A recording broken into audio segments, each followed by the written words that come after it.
Hello សួស្តីនេះយើងអញ្ចឹងខ្ញុំខានជួបនេះយូរអញ្ចឹងនេះវីដេអូទី1ដែលនិយាយទៅតងទៅនឹង state management ហើយមានឧទាហរណ៍សម្រាប់ឲ្យយើងមើលដែរណាយើងនេះយើងរៀនពី state management នៅក្នុង React អញ្ចឹងខ្ញុំអត់សូវមាន slide មានអីយកបញ្យល់ទេយើងដោយសារខ្ញុំអត់សូវមានពេលធ្វើ slide ដើម្បីបញ្យល់យើងខ្ញុំមានតែបង្ហាញឲ្យយើងឃើញជាក់ស្ដែងណាតាមរយៈការបង្កើតជា simple project មួយឬក៏ simple CRUD operation មួយដើម្បីធ្វើការបញ្យល់ទៅដល់កន្លែងហ្នឹងអូខេឥឡូវខ្ញុំសាកបើក document មើលខ្លះយើងដើម្បីបង្ហាញថា statement ហ្នឹងជាអ្វីអូខេតោះឥឡូវខ្ញុំបើកនេះអូខេអញ្ចឹង statement នេះឆ្លុះយល់ state ហ្នឹងយើងអានខ្លួនឯងទៅថាគឺជា data ដែល store ទុកនៅក្នុង application របស់យើងអញ្ចឹងណាអូខេអាហ្នឹងហៅថា state ទេហើយដល់ពេល state management គឺសំដៅលើវិធីសាស្ត្រមួយដែលយើងអាច store ឬក៏ update share data ទាំងអស់ទៅកាន់ component ផ្សេងអូខេអញ្ចឹង state management គឺសំដៅលើវិធីសាស្ត្រមួយដែលយើងយក data មក store ទុកហើយអាចយក data ទាំងអស់ហ្នឹងទៅចែកម្លែកទៅកាន់ component ផ្សេងអូខេហើយហេតុអ្វីបានយើងប្រើប្រាស់វាអូខេមូលហេតុដែលយើងប្រើប្រាស់វានឹងអានទៅបើសិនបើយើងអត់មាន state management អត់មាន state management ទេការគ្រប់គ្រង data របស់យើងនឹងពិបាកខ្លាំងមានថា data របស់យើងវានឹងធ្វើការពិបាកដល់ពេលដែលយើងយកវាមកដាក់ក្នុង page របស់យើងឧទាហរណ៍ឡើងបើកទៅទៅនឹង simple project មួយដែលខ្ញុំធ្លាប់រៀនថ្នាក់ខាងនោះអូខេ open folder ខ្ញុំរកមើលនេះសិននេះយើងនៅក្នុង simple project នេះអូខេ open មកអូខេអញ្ចឹងបើសិនបើយើងអត់ប្រើ state management ទេនេះជា project ដែលខ្ញុំអត់ប្រើ state management នេះយើងអូខេអញ្ចឹងក្នុង project នេះខ្ញុំបានប្រើប្រាស់ទីសាស្ត្រមួយគឺ fetch API ចេញពី JSON ដោយសារខ្ញុំយក JSON សម្រាប់ store ទុក data ណាអូខេអញ្ចឹងវិធីសាស្ត្រនេះគឺខ្ញុំបង្កើតជា website មើលឥឡូវខ្ញុំ run website ហ្នឹងឲ្យយើងមើលសិនដើម្បីជាការឧទាហរណ៍ឥឡូវដោយសារខ្ញុំប្រើប្រាស់វាជាមួយនឹង JSON server ឥឡូវខ្ញុំសុំ run JSON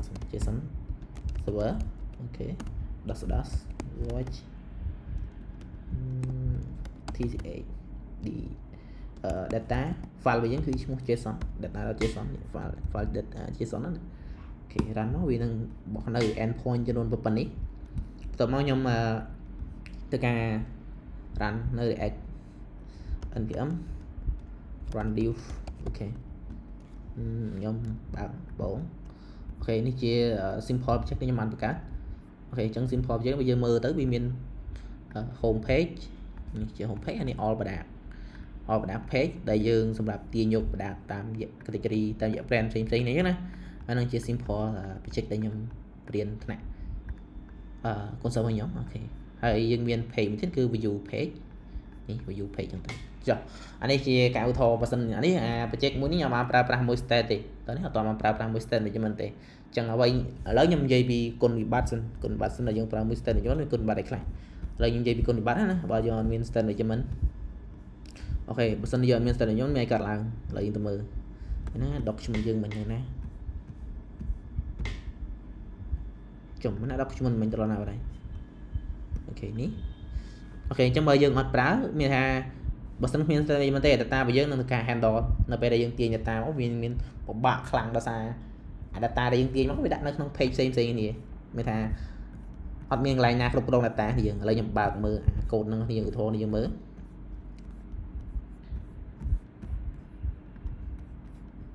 អូខេនេះឧទាហរណ៍ថានេះនៅក្នុង home page យើងក្នុង home page ណាក្នុង home page ខ្ញុំបានបង្កើត function មួយគឺ fetch data ជាមួយ API ហើយទៅការយក data ដែលបានទាញមក set ចូលទៅកាន់នេះគេ set ចូលទៅកាន់ slide ហើយមាន function មួយទៀត set brand ហើយយក data ហ្នឹង store ទុកក្នុងនេះ brand នេះអូខេស្រាប់តែនៅក្នុង page មួយទៀតឧទាហរណ៍ page ប្រដាប់ page នេះសម្រាប់ detail ទៅកន្លែងនេះទៅកន្លែងនេះចា page ហ្នឹងវាមាន brand មានប្រដាប់ដែរហើយ page មួយទៀតគឺproduct detail វាមានអត្ថន័យដដែលយ៉ាងទៀតឃើញមានអត្ថន័យដដែលយ៉ាងទៀតដល់ពេលអញ្ចឹងទៅយើងមានអារម្មណ៍ថាអត្ថន័យទៅវានៅដដែលទេហេតុអីយើងមិនបង្កើតកន្លែងទី1ហើយយកអត្ថន័យទៅប្រើគ្រប់ page ហ្នឹងទៅហេតុអីយើងចាំបាច់បង្កើតវា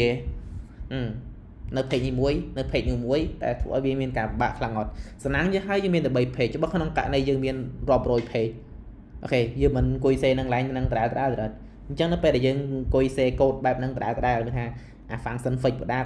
អញ្ចឹងណាបញ្ហាខ្លះ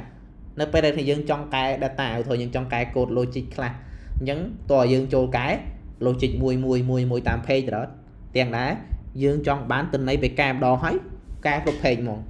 អញ្ចឹងនេះជាបញ្ហាទី1ដែលយើងអត់ប្រើប្រាស់ statement management បញ្ហាទី2យើងអង្គុយសេដដែលបញ្ហាទី3ពិបាកគ្រប់គ្រងកូដពិបាកគ្រប់គ្រង data ដោយសារតែ data ទាញមកទៅបានរក្សាទុកនៅកន្លែងផ្សេងគ្នាអញ្ចឹងពិបាកគ្រប់គ្រងអូខេពិបាក maintenance ពិបាក update code អីចឹងទៅអូខេអញ្ចឹងដោយសារតែមានការពិបាកអញ្ចឹងហើយបានគេប្រើប្រាស់នៅវិធីសាស្ត្រមួយគឺប្រើប្រាស់ជាមួយនឹង statement management statement management មានតួនាទីអីអូខេ statement management មានតួនាទីអូខេណាអូខេ statement មានតួនាទីអីយើងមើលអូខេនេះអញ្ចឹងទី1 statement management នេះអានេះមានថាវាដើរតួនាទីជាអ្នកកណ្ដាលដើម្បីស្ថិតទុកនៅ data មានថា all data in one in one មានថាទីតាំងតែមួយណាមានថា data ទាំងអស់នឹងរក្សាទុកនៅកន្លែងតែមួយមានថាទាំង data ទាំង function ដែលយើងទាញចេញមកពី JSON server ឬទាញចេញមកពី API ណាមួយនឹងរក្សាទុកនៅកន្លែងតែមួយទេអញ្ចឹងនៅពេលដែលយើងរក្សាទុកនៅកន្លែងតែមួយអត្ថប្រយោជន៍គឺខុសពីអ្វីដែលខ្ញុំនិយាយពីមុនមិញអ្វីខ្ញុំនិយាយមុនមិញមិនថាពេលយើងសរសេរកូដវាកន្លែងខ្លះវាដដែលក៏អត់កន្លែងខ្លះវាដដែលកន្លែងខ្លះវាដដែលទៅយើងពិបាកក៏អត់ខ្ញុំនិយាយមុនមិញអញ្ចឹងខុសពីអាហ្នឹងដោយសារតែយើងយកអានឹងដាក់ក្នុងកន្លែងតែមួយនៅពេលដែលយើងកែកូដគឺយើងកែនៅពេលដែលយើងកែកូដកែ logic អាគ្រប់ page ដែលប្រើប្រាស់អានៅ function មួយហ្នឹងនឹងកែតាមនឹងដែរអូខេនេះគឺជាផលប្រយោជន៍ទី1ផលប្រយោជន៍ទី2គឺងាយស្រួល debug ដោយសារតែកូដរបស់យើងរក្សាទុកនៅកន្លែងតែមួយនៅពេលដែល page ផ្សេងប្រើប្រាស់ function របស់យើងធម្មតាបើសិនបើយើងអត់ប្រើ statement management ណាយើងមិនអង្គុយសេ function នឹងប្រើដដែលនៅគ្រប់ page អញ្ចឹងធ្វើមានបញ្ហាអញ្ចឹងបើយើងប្រើហ្នឹងទៅវាងាយស្រួលគ្រប់គ្រងឡើងហ្នឹងទី2គឺនេះអានេះមានថាវាមានតម្រងមាន flow ច្បាស់លាស់អូខេមានតម្រងមាន flow ច្បាស់លាស់អញ្ចឹងកាលណាយើងមានតម្រងមាន flow ច្បាស់លាស់ការសរសេរកូដរបស់យើងក៏ងាយស្រួលដែរដោយសារយើងមាន flow មានតម្រងអីច្បាស់លាស់ដែរអូខេនេះគឺជាអត្ថប្រយោជន៍អូខេតោះឥឡូវយើង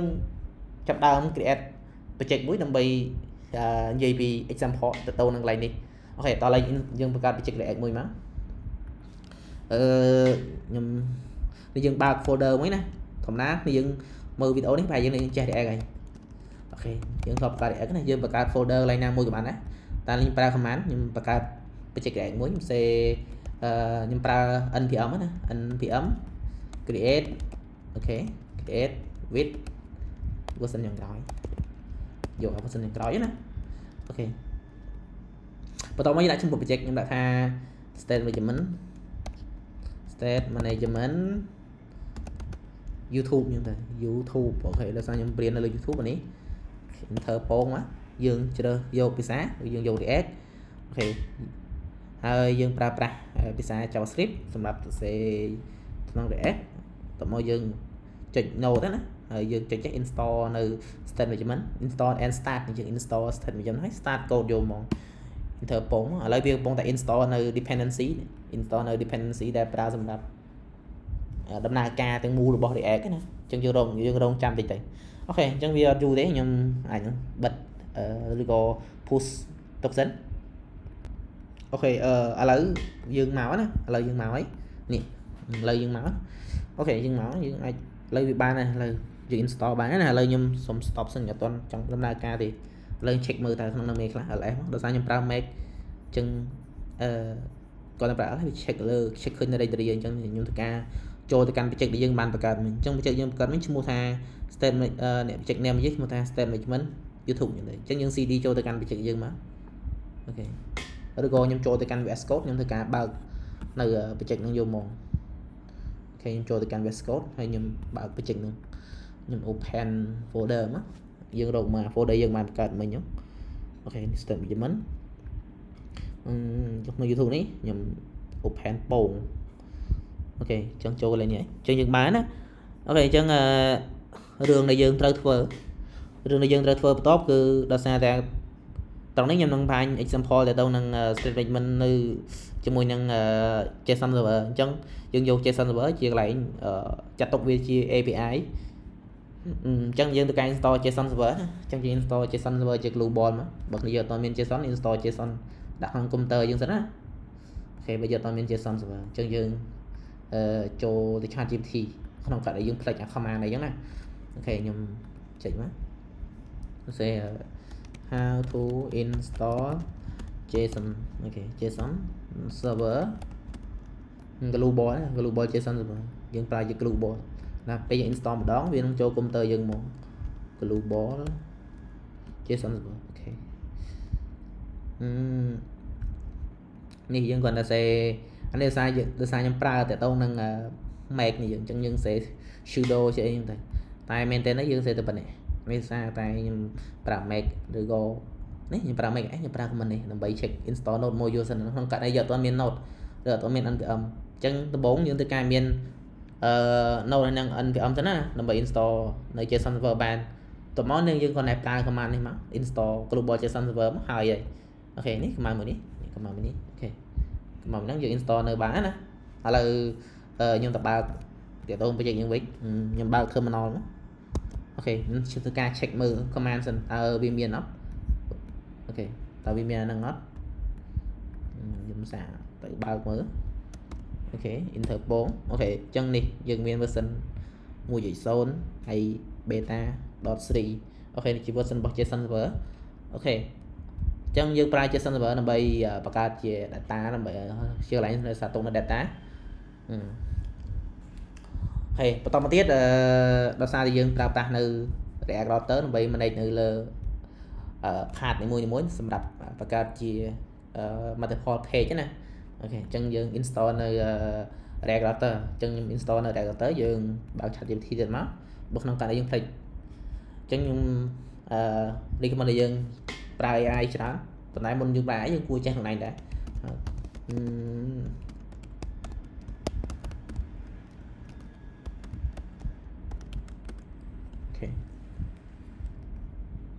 ចឹងនេះយើងប្រើ npm install React Router ដបណានេះឬក៏យើងបើយើងប្រើយ៉ាងយើងសេយ៉ាងតែខ្ញុំប្រើ npm ចឹងយើង copy មកអូខេឬក៏យើងសរសេរដោយដៃទៅnpm create router ដង enter ពងចឹងយើង install ណាអូខេអញ្ចឹងឥឡូវយើង install ណាអញ្ចឹងយើងបានរបស់ដែលយើងត្រូវការមួយចំនួនហ្នឹងអញ្ចឹងអ្វីយើងកំពុងរៀនហ្នឹងគឺ state management រត់អញ្ចឹងយើងត្រូវការប្រើប្រាស់នៅ library មួយចំនួនសម្រាប់ប្រើជាមួយនឹង state management អញ្ចឹង library ដែលខ្ញុំប្រើសម្រាប់ state management គឺខ្ញុំប្រើប្រាស់នៅ Redux toolkit នេះ Redux toolkit អូខេវា recommend សម្រាប់ប្រើប្រាស់នៅក្នុងmodern React app អូខេអត្ថប្រយោជន៍វាគឺងាយស្រួលទៅសេកូដដោយសារកូដរបស់វាគឺខ្លីៗហើយងាយស្រួលគ្រប់គ្រងហើយយើងអាចទៅសេទៅតងនឹងslide និង config អីផ្សេងៗហ្នឹងចាំយើងបង្ហាញនៅក្នុងការអនុវត្តផ្ទាល់ហ្នឹងទៅអញ្ចឹងសូមបញ្ជាក់តិចយើង Redux toolkit ហ្នឹងគឺជា library មួយដែលយើងប្រើសម្រាប់ build នៅ state management មានថាជា library មួយដែលយើងប្រើសម្រាប់ build នៅ state management តោះនេះមានថា build នៅ flow សម្រាប់រៀបចំជាមួយនឹង state management អូខេបែងចែកដាច់ណា Redux toolkit នេះប្រើសម្រាប់ build ទៅតងហ្នឹងឬក៏ប្រើសម្រាប់បង្កើត state management state management គឺមានន័យថាម៉េច state management គឺអត្ថន័យផ្សេងណា state management គឺសំដៅលើការយក data ទាំងអស់ដាក់ក្នុងកន្លែងមួយហើយចែក data ហ្នឹងទៅកន្លែងផ្សេងមានថាធម្មតានៅពេលយើង fetch API ឬក៏យើង fetch data ចេញ JSON យើងនឹងទាញ data ទាំងអស់ហ្នឹងដាក់ក្នុងខ្លួនយើងតែមួយហើយចែករំលែក data ហ្នឹងទៅកន្លែងផ្សេងគ្នាអញ្ចឹងនេះជាអត្ថន័យរបស់ state management អញ្ចឹងដើម្បីអាចបង្កើត state management បានយើងត្រូវការប្រើប្រាស់ Redux toolkit អញ្ចឹងនេះគឺជា comment សម្រាប់ install យើងអាចប្រើ npm install ប៉ុណ្ណឹងណាអូខេយើងអាចមើលខ្លួនឯងណាស្គប់វីដេអូមើលតិចទៅនេះ npm install Redux toolkit អូខេតោះអញ្ចឹងយើង install យើងបើក VS Code របស់យើងវិញអញ្ចឹងអាហ្នឹងហើយយើងប៉ុណ្ណឹងសិនយើងឥឡូវ install សិនអាហ្នឹងហើយយើងយល់ពីប៉ុណ្ណឹងហើយ set up project ហើយថ្ងៃស្អែកគឺខ្ញុំនឹងសរសេរយើងមក step ទៅណាយើងអូខេហ្នឹងយើងគាត់ថាយល់ប៉ុណ្ណឹងហើយយើងបើសិនជាយើងចង់មើលបន្ថែមយើងទៅមើលបន្ថែមសិនទៅហើយចាំ chụp nhưng là ngày sẽ tiết nhưng năng video to tiện tự động lành nắng nè ok chẳng video này miền tại phần nắng này chương chụp nên là ngày sẽ tiết ok bye bye